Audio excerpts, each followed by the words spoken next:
Isorgi nungsi thaujaldu ngasi supibire ai khoida thadokpide ai khoibu matam mafam kuding makta magi nungsi thaujaldu thagat pada loiba naide kaya dawang thoiraba isor thagat si magi minglendu papi singbu kanbiba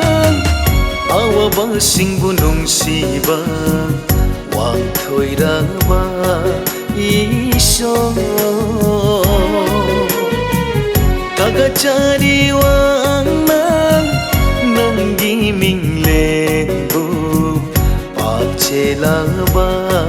nanai aina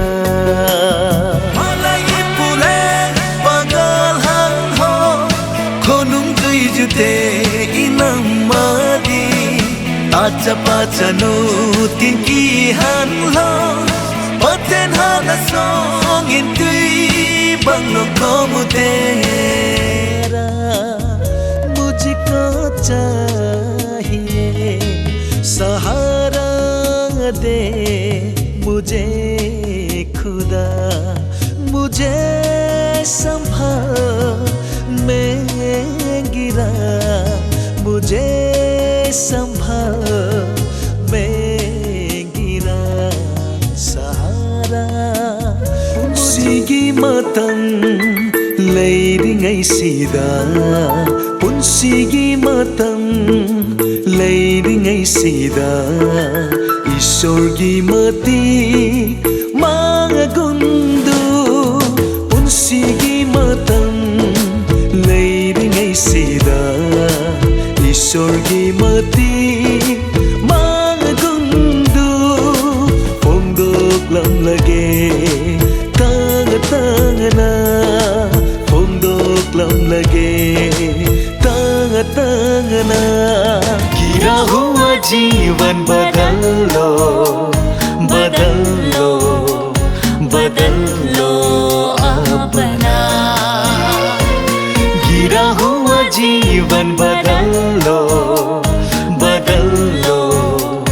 बदल लो अपना joyani jat raming kalori onin na joy man sangri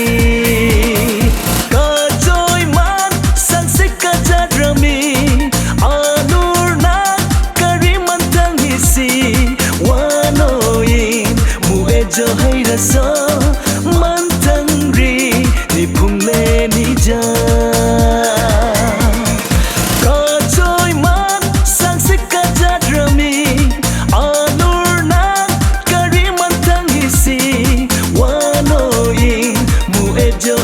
so man tangri ni phungle ni ja ko sumang anom penchu ji sunai mite ahi koi hi jeng jong le amata sanchan ton son hin kem lo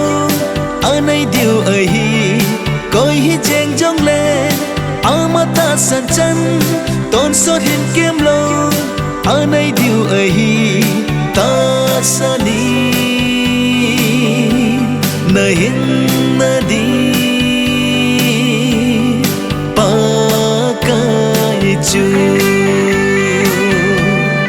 tai pule pagal hang ho konung dei ju te inamadi